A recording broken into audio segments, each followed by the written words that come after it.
Ayan mga kabro, tapos na yung 200cc na naka-convert na yan dati. Ngayon 5-speed conversion naman mga kabro. Ayan, testing natin. Primera,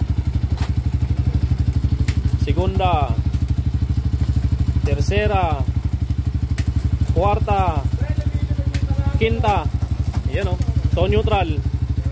Cuarta, tercera, segunda, primera, neutral. Umiilaw yung neutral niyan mga kabro.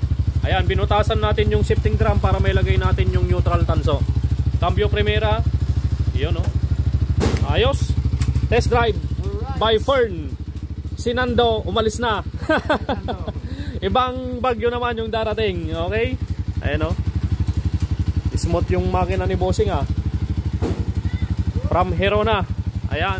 Shoutout kay Bossing 3557. Ayun si Boss oh. Nagtatago. Yan. Ayun o, nasa likod. Yan. Okay. Ngayon, nabaliktada yun. Drive 200cc na naka 5-speed transmission. Yung ginamit nating transmission dyan mga kabro, yung pinost natin, nakinatay natin mga kabro. Ayan, brand new, napakasariwa, walang kagalos-galos, walang kalamat-lamat. Yung mga mekaniko na lang ang mga may lamat, kagaya ko.